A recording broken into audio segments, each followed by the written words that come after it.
বারবার অকেজো জলের পাম্প, পরিশ্রুত জল পাচ্ছেন না দেগঙ্গার সোহাই শেতপুরের বাসিন্দারা।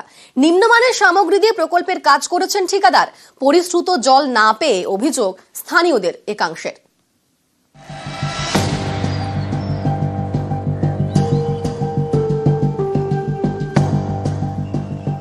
দেগঙ্গার বিস্তীর্ণ এলাকা আর্সেনিক প্রবণ, পরিশ্রুত জলের পরিষেবা দিতে সোহাই বাজারের কাছে পাম্প বসায় প্রশাসন। 4 বছর আগে সেই ট্যাঙ্ক বারবার অকেজো, খারাপ সামগ্রী দিয়ে প্রকল্পের কাজ করেছে ঠিকা সংস্থা, অভিযোগ স্থানীয়দের। মাঝখানে একটু খারাপ হয়ে গেছিল, খারাপ হওয়ার পরে আবার রিপেয়ারিং হয়েছিল, হওয়ার পরে আবার মানে প্রায় খারাপ হয়ে যায়। আবার এখানে যে গাছটা ছিল, গাছটা পড়ে যাওয়ার পরে ওটা আবার একটু আঘাতপ্রাপ্ত হয়েছে। আমরা মনে হয় টেন্ডার যারা করেছে তারাই এই ডুপ্লিসিটি নিম্নমানের সামগ্রী দিয়ে একদম। এই জল প্রকল্পে ভূগর্ভস্থ জল পাম্পের মাধ্যমে ওঠে ট্যাঙ্কে, সেখান থেকে ফিল্টারের মাধ্যমে পরিশ্রুত হয়ে অপর ট্যাঙ্কে যায়। বারবার পাম্প খারাপ হওয়ায় গোটা প্রক্রিয়া বন্ধ। প্রাকৃতিক দুর্যোগে আর কি এটা খারাপ হয়ে গেছে। হ্যাঁ, ভেঙে যাওয়ার পরে আবার ছেড়ে দিয়েছে, এখন মোটামুটি জল উঠছে না। হ্যাঁ, আবার খারাপ হয়েছে। হ্যাঁ, যাতে আবার সারা হয়। হ্যাঁ, কতদিন ধরে খারাপ রয়েছে এটা? 1 মাস এখন আপাতত। এলাকা আর্সেনিক প্রবণ, এই ট্যাঙ্কই পরিশ্রুত জলের জন্য একমাত্র ভরসা। এই ট্যাঙ্ক খারাপ হয় বাধ্য হয়ে খেতে হচ্ছে দূষিত জল। সমস্যায় 8 থেকে 10টি গ্রামের প্রায় 30,000 মানুষ। আমি অলরেডি এজেন্সিকে বলেছি যাতে আজকালের মধ্যে কলটা মেরামত করে দেওয়া যায়। আমাদের ইঞ্জিনিয়ারিং সেকশনে আমাদের এনএস আছে, তাদেরকে আমরা বলছি যে আপনারা টেকনিক্যাল ব্যাপারটা একটু ভালো করে দেখুন যাতে কোনো সমস্যা না। দেগঙ্গা থেকে জিয়াউল আলম, নিউজ 18 বাংলা। এবার নজর রাখতেই হচ্ছে ওয়েদার আপডেটের দিকে। কি বলছে হাওয়া অফিস? হাওয়া অফিসের পূর্বাভাস অনুযায়ী দক্ষিণবঙ্গে আরো চড়বে পারদ। দক্ষিণবঙ্গে তীব্র গরমের সতর্কতা, বিশেষ করে পশ্চিমের 6 জেলায় তাপপ্রবাহের সতর্কতা। বাঁকুড়া, বীরভূম, পশ্চিম মেদিনীপুরে তাপপ্রবাহ চলবে বর্ধমান, ঝাড়গ্রাম, পুরুলিয়াতেও। আর গরম অস্বস্তি বাড়বে কলকাতা সহ দক্ষিণবঙ্গে। যদিও বুধবারের পর আবহাওয়ার খানিক পরিবর্তন হবে, এমনটাও আপডেট দিচ্ছে হাওয়া অফিস। ঠিক কি বলা হচ্ছে, আমাদের সঙ্গে সরাসরি রয়েছেন প্রতিনিধি সান্নিক বলতে পারবে। আর তারই পাশাপাশি কলকাতার কিরকম ওয়েদার আপডেট সান্নিকের থেকেই জানবো।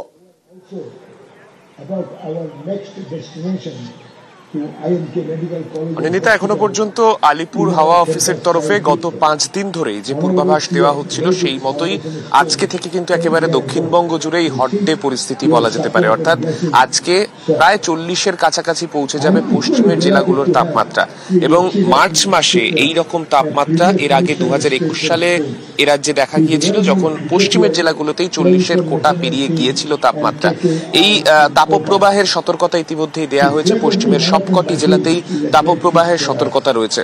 পাশাপাশি গাঙ্গেয় পশ্চিমবঙ্গের যে জেলাগুলি, অর্থাৎ গঙ্গা নদীর দুপাশের যে জেলাগুলি, তার মধ্যে পূর্ব বর্ধমান, নদিয়া, মুর্শিদাবাদ, এছাড়াও 24 পরগনা এবং পূর্ব মেদিনীপুর, কলকাতা, হাওড়া, এই জেলাগুলোর ক্ষেত্রেও কিন্তু যে সতর্কতা রয়েছে, যেটাতে হয়তো তাপপ্রবাহের সতর্কতা সরাসরি নেই, কিন্তু হট অ্যান্ড হিউমিড ডে হিসেবে মার্ক থাকছে আজকের দিনে। অর্থাৎ অত্যন্ত অস্বস্তিকর একটা পরিস্থিতি থাকবে, প্রচন্ড ঘাম হবে, এবং যারা বাইরে বেরোবেন আজকে সেক্ষেত্রে কিন্তু অবশ্যই সঙ্গে পর্যাপ্ত পরিমাণে জল ক্যারি করার জন্য কিন্তু বলা হচ্ছে হাওয়া অফিসের যে পূর্বাভাস রয়েছে সেই পূর্বাভাস অনুযায়ী।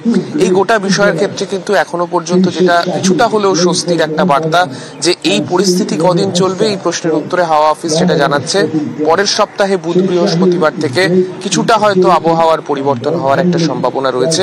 তবে কতটা সেটা স্বস্তি দেবে এখনো বলা যাচ্ছে না। হালকা থেকে মাঝারি বৃষ্টিপাতের সম্ভাবনা রয়েছে দক্ষিণবঙ্গের জেলাগুলিতে। সেটা স্বস্তি দেবে সেটা এখন বড় বিষয়। ধন্যবাদ সান্নিক।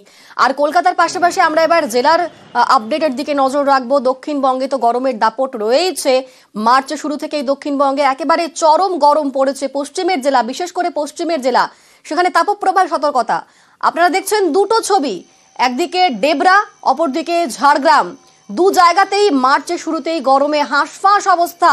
গরমে হাঁসফাঁস পশ্চিম মেদিনীপুর, তারই পাশাপাশি ঝাড়গ্রাম, সেখানেও চরমে উঠেছে এই গরম। এবং সেখান থেকে আমাদের দুই প্রতিনিধি আমাদের সঙ্গে রয়েছেন। ডেবরা থেকে রয়েছেন প্রতিনিধি দিগ্বিজয়, ঝাড়গ্রাম থেকে রয়েছেন প্রতিনিধি রাজু। আমরা প্রথমে একবার ডেবরার ছবিটা দেখব। দিগ্বিজয়, ডেবরাতে এই মুহূর্তে কি অবস্থা? কারণ পশ্চিম মেদিনীপুরেও তাপপ্রবাহ চলবে এমনটাই বলছে হাওয়া অফিস, সেখানের কি পরিস্থিতি এখনো পর্যন্ত?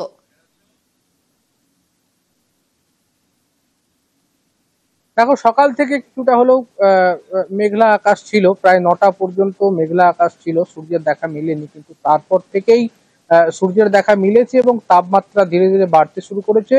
পশ্চিম মেদিনীপুর জেলার ডেবরা, সবং, পিংলা এবং তার আশেপাশের এলাকায় আজকে সর্বোচ্চ তাপমাত্রা প্রায় 38 ডিগ্রির কাছাকাছি থাকবে এবং সকাল থেকে 9টা পর্যন্ত সূর্যের না দেখা মেলায় কিন্তু কিছুটা স্বস্তি ছিল, কিন্তু সূর্যের দেখা মেলার পরেই কিন্তু একটা গরম ভাব অনুভব হচ্ছে এবং তাপমাত্রা কিন্তু ধীরে ধীরে বাড়ছে। আগামী কয়েকদিন কিন্তু এই এলাকাগুলিতে তাপমাত্রা যথেষ্ট থাকবে। বেশ, তারই পাশাপাশি এবার ঝাড়গ্রামের ছবিটা আমরা একবার দেখবো। ঝাড়গ্রাম থেকে আমাদের সঙ্গে রয়েছেন প্রতিনিধি রাজু। রাজু, গরমে তো একেবারে হাঁসফাঁস অবস্থা সেখানেও, আজকের তাপমাত্রা কত?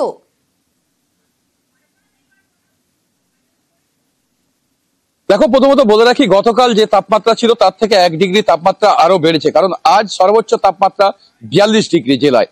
আর সেক্ষেত্রে একদিকে যেমন হাঁসফাঁস করছে মানুষজন, ঠিক তেমনই আবার রাস্তাঘাটে মানুষজন নেই। সেই অর্থে রাস্তাঘাট শুনশান। সকাল থেকেই মূলত যে ঠান্ডা পানীয় জল বা ডাবের দোকান বা আখের যে রসের দোকান, সেখানেই মানুষ ভিড় করছেন ঠান্ডা পানীয় জল পান করতে। আর যেখানে আবহাওয়া দপ্তরের তরফ থেকে বলা হয়েছিল যে তাপমাত্রা সর্বোচ্চ হবে, সেই জায়গায় আরো তাপমাত্রা বাড়তে পারে, সেই জায়গায় যে সম্ভাবনা রয়েছে তা বোঝাই যাচ্ছে, কারণ সকাল থেকে চারিপাটা রোদ রয়েছে। আর সেই রোদ্রুতে যেমন মানুষ বেরোচ্ছেন না, তার পাশাপাশি জেলার মকরসল যে এলাকা, সেই এলাকাগুলোতে এখন থেকেই জলসংকট দেখা দিচ্ছে, কারণ জলস্তর নামতে শুরু করেছে এই তাপপ্রবাহের ফলে। আর এভাবে যদি তাপমাত্রা বাড়তে থাকে তাহলে গ্রীষ্মের সময় এই তাপমাত্রা চরমে গিয়ে পৌঁছাবে। গত বছরই আমরা দেখেছি, সেটাই এখন বড় প্রশ্ন। রাজু, ধন্যবাদ তোমাকেও। 26-এর ভোটের আগে রদবদল তৃণমূলের সংগঠনে, পারফরমেন্সের ভিত্তিতে জেলায় জেলায় রদবদল। ভার্চুয়াল বৈঠকে কড়া বার্তা অভিষেক বন্দ্যোপাধ্যায়ের। ভুতুড়ে ভোটার ধরতে আরও তৎপর হওয়ার নির্দেশ দিলেন তৃণমূলের সর্বভারতীয় সাধারণ সম্পাদক।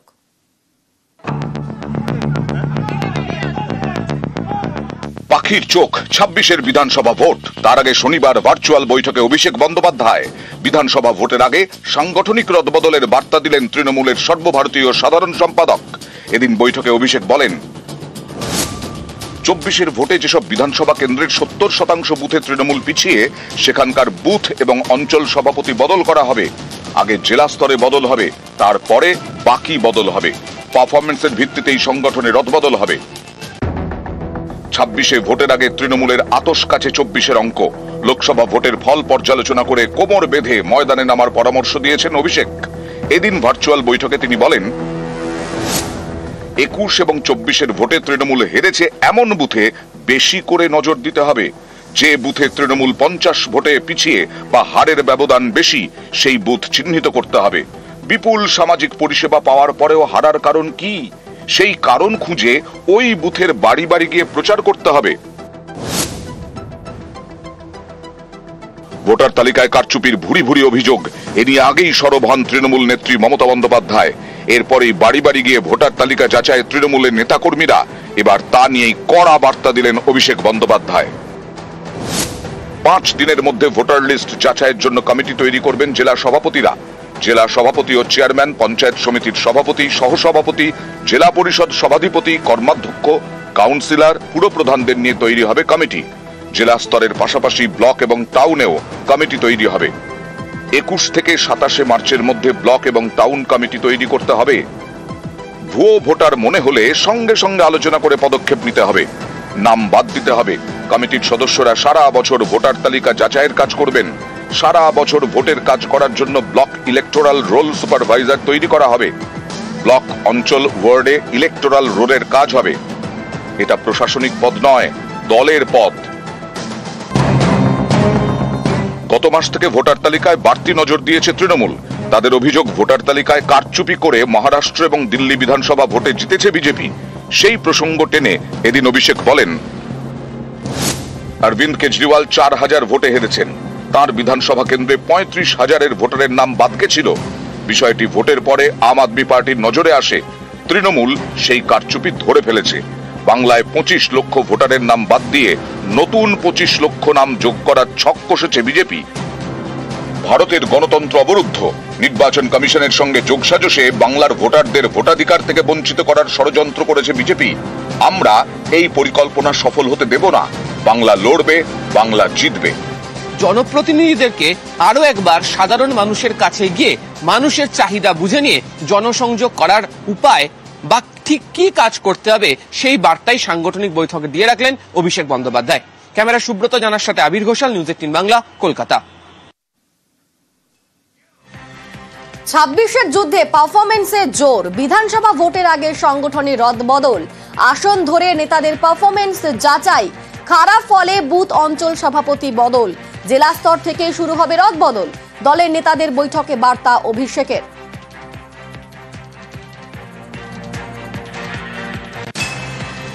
26-এর প্রস্তুতি শুরু করে দিয়েছে তৃণমূল। অভিষেকের নজরে মালদা, বালুরঘাট, রানাঘাট, পূর্ব মেদিনীপুরে 12 আসন জয়ের টার্গেট, পিছিয়ে পড়া বুথে বাড়তি নজর, বিরোধীদের পাল্টা প্রচার কর্মসূচি, নেতাদের দ্বন্দ্বে কড়া বার্তা অভিষেকের, ভুল শুধরে মানুষের কাছে যাওয়ার বার্তা।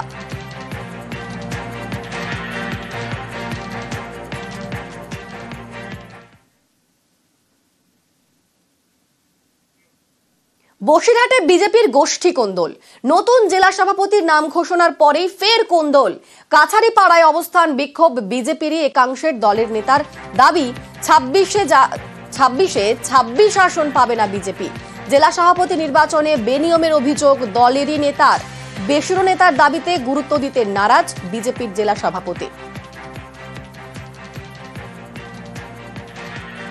যে পদ্ধতিতে মন্ডল সভাপতি নির্বাচন হলো তাতে জল মেশানো, 31টা মন্ডলের ভিতরে 16টা ওরা দেখিয়ে ওই জেলা সভাপতি নির্বাচন করছে, এটা 6টা অ্যাকুরেট নেই। এবং যে পদ্ধতিতে রুদ্ধদ্বার কক্ষে জেলা সভাপতি নির্বাচন হয়ে গতকালকে প্রকাশ হলো, এর তীব্র ধিক্কার, প্রতিবাদ জানাই। আমাদের বিজেপির ভিতরে কতিপয় গোষ্ঠী দুষ্ট চক্র ধ্বংসকারী, তারা এই গোষ্ঠীতন্ত্রের বিজেপিকে শেষ করতে চলেছে। বর্তমান যে সভাপতির নাম ঘোষণা হয়েছে গতকালকে, বিনা ইনকামে সে কিন্তু লক্ষ লক্ষ টাকার ব্যাংক ব্যালেন্সের অধিকারী। দীপক সরকার এর আগে যে কটা মন্ডল সভাপতি হয়েছে, রাজ্য সভাপতি হয়েছে, প্রত্যেকটা রাজ্য সভাপতি সবার এগেনস্টে বলে। তো দীপক সরকারের মানে রাজ্যে একটা কি বাঁচাও কমিটি না কি সব করেছে, দীপক সরকারের কথা ভ্যালুলেস। ওর কোনো মানে আমি ওর কোনো পাল্টা মন্তব্য করতে চাই না।